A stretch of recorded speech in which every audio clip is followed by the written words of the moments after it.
And happy January, US 1 students.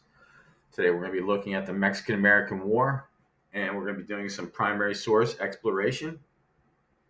So let's dive right into it.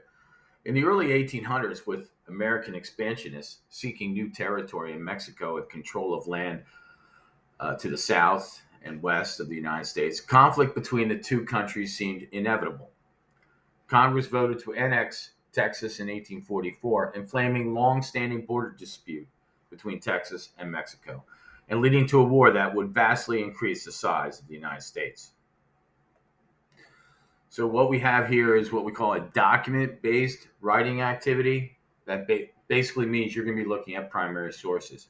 So you're going to analyze the following four sources and then use the information from the documents and your knowledge of American history to write an essay in which you first discuss the cause of the war, and then secondly, evaluate various perspectives on the war. So it's not like an essay, it might be one or two paragraphs, but you got to start building those paragraphs up. We're not, doesn't ask you to do like a 5 paragraph essay or something like that. So, next paragraph, keep in mind that your essay should include an introduction, and that's that's important. Okay, so let's an introduction. I don't need that much. There we go. More than one, several. Okay, and then you're making a point. So if you're doing this, this, and this, I guess the magic number is 3. Okay, I think that and then it usually a standard back, paragraph to in the HESPA was a 5 paragraph essay. Pretty standard. So anyway, let's look at it. Let me just kind of erase. I guess I can just scroll down. There we go. So you want to support your answer with relevant facts, examples, and details in developing your essay. Be sure to keep uh, general definitions in mind. Discuss means to make observations about something using facts. Reasoning, you're coming to conclusions. An argument, you're taking a side to present in some detail. All right, so you're presenting details. That's very important. And secondly, evaluate means to examine or judge the significance. That's where you get to say, hey, I think this was important, or I think this was worth studying. So you have to look at the worth or condition of to determine the value of something. Okay, so you're taking a side. Okay, so when we look at primary source number one, which is President James K. Polk. This is May 11th, 1846. Was a message on war with Mexico as president of the United States. So let's go right into it. President James K. Polk was an expansionist who had campaigned on acquiring Texas and the Oregon territories. After the annexation of Texas, Polk sent American troops to occupy the borderland between Texas and Mexico. When a Mexican patrol killed American soldiers in May of 1846, Polk rushed a declaration of war to Congress. And so then the Congress then would vote this up or down. But so a president can't just himself declare war; he needs approval from Congress. So here's the first paragraph: the existing state of the relations between the United States and Mexico renders it proper that I should bring the subject to the consideration of Congress. In my message at the commencement of the present session of Congress, I informed you that upon the earnest appeal both of the Congress and Convention of Texas, I had ordered an efficient military force to take a position between the Nueces and the Del Norte. This had become necessary to meet a threatened invasion of Texas by Mexican forces, for which extensive military preparations had been made.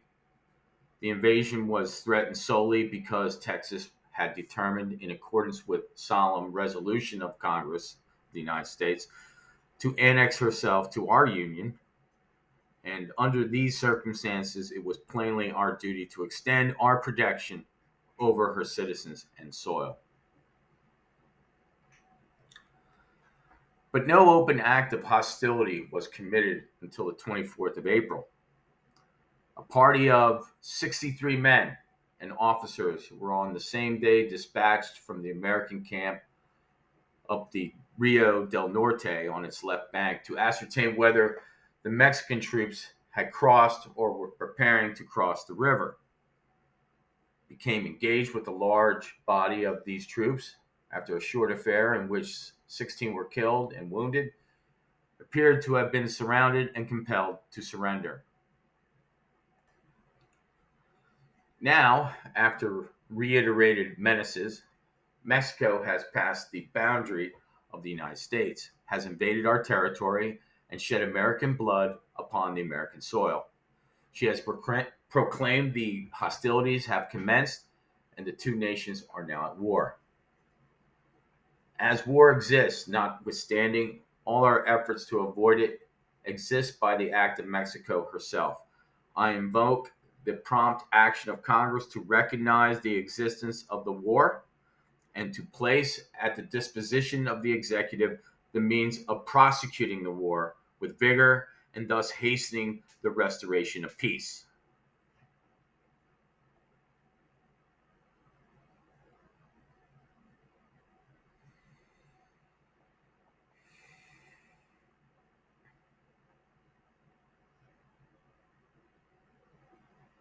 And so then it asks you to consider these questions. According to this account, why did Polk send U.S. troops to the region?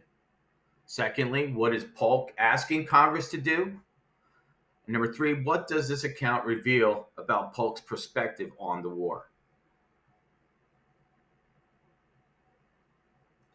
And here we are at source two. So it's called Matamoros Proclamation, General Francisco Mejia, March 18th, 1846. General Francisco Mejia commanded the American troops stationed on the south side of the Rio Grande, awaiting American forces. Before U.S. troops arrived, Mejia issued this proclamation. And so this is what we're going to be reading. This is his proclamation. Okay, so here we go. Fellow citizens, the annexation of the Department of Texas to the United States does not yet satisfy the ambitious desires of the degenerate sons of Washington. The civilized world has already recognized in that act all marks of injustice, iniquity, and most scandalous violation of the rights of nations. Indelible is the stain which will forever darken the character for virtue falsely attributed to the people of the United States. And posterity will regard with horror their perfidious conduct and immorality of the United States. It has been reserved to put in practice dissimulation, fraud, and the basest treachery in order to obtain possession in the midst of peace of the territory, a friendly nation which generously relied upon the faith and promises and the solemnity of treaties. The Cabinet of the United States does not, however, stop in its career of usurpation. Not only does it aspire to the possession of the Department of Texas, but it covets also the regions on the left bank of the Rio Bravo.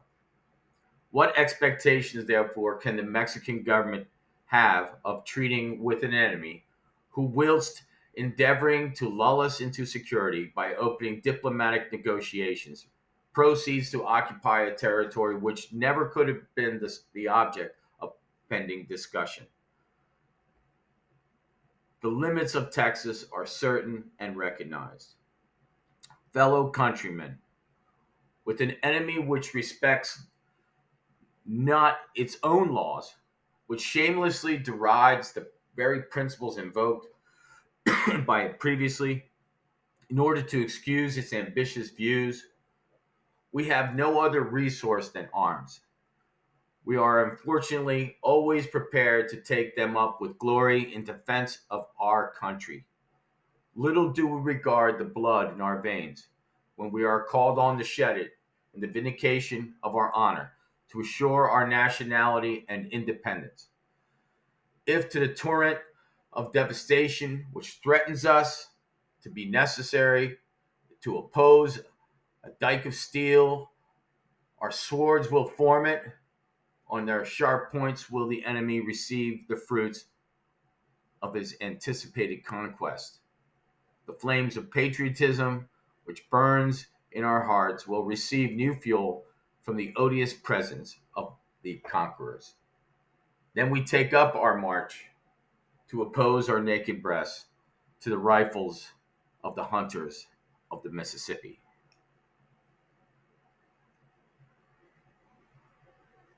So that was quite a bit. Not easy to read, that's for sure. According to this account, what is the United States seeking to do? Number two, what is Mexico's only possible response, according to Mejia? Three, who was the audience of this proclamation and what effect would reading it have on its readers? All right, what was the audience? And here we go, source three. Okay, so this is a speech by Abraham Lincoln in the House of Representatives. Abraham Lincoln, January 12th, 1848. That's 12 years before he's elected president. Abraham Lincoln, who represented Illinois in the House of Representatives from 1847 to 1849, repeatedly spoke out against the Mexican-American War. He urged President Polk to prove his claim that American soldiers had been attacked and killed on American soil.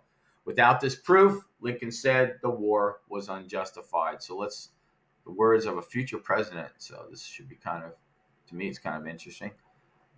All right. And there we go. The president, in his first message of May 1846, declares that the soil was ours on which his hostilities were commenced by Mexico. And he repeats that declaration almost in the same language in each successive annual message, thus showing that he esteems that point a highly essential one. I propose to try to show that the whole of this is, from the beginning to end, the sheerest deception. If anyone should declare the president sent the army in the midst of a settlement of Mexican people who have never submitted by consent or by force the authority of Texas or of the United States, that there the first blood of the war was shed, there is not one word in all the president has said which would either admit or deny the declaration. In this strange omission chiefly consists the deception of the president's evidence. If, as is probably true, Texas was exercising jurisdiction along the western bank of the Nueces and Mexico was exercising it along the eastern bank of the Rio Grande, then neither region was the boundary, but the uninhabited country between the two was. Now, sir, for the purpose of obtaining the very best evidence as to whether Texas had actually carried her revolution to the place where the hostilities of the present war commenced, let the president answer fully, fairly, candidly. But if he cannot or will not do this, then I shall be fully convinced of what I am more than suspect already, that is, deeply conscious of being in the wrong, and that he feels that the blood of this war is crying to heaven against him, and that he ordered General Taylor in the midst of a peaceful Mexican settlement purposely to bring war, trusting to escape scrutiny by fixing the public gaze upon the exceeding brightness of the military glory, that attractive rainbow that rises in the showers of blood. Some pretty strong words from Congressman Abraham Lincoln, 12 years before he becomes elected president. So let's look at the questions. Question number one, according to Lincoln, what is a highly essential point in Polk's messages? Okay, so you're looking for essential points. Two, what does Lincoln mean by that attractive rainbow that rises in showers of blood. Number 3, how does Lincoln raise doubts about the cause of the war? Okay, so the fourth source is a cartoon, and there you go. I'm going to try to get this in. There we go. Okay, so an available candidate, the one qualification for a Whig president. Okay, so this is an 1848 political cartoon, shows either Zachary Taylor or Winfield Scott, candidates for the Whig presidential nomination that year. Both were U.S. Army generals who led American troops in the Mexican-American War. Here, available refers to a combination of attractiveness and credibility. So,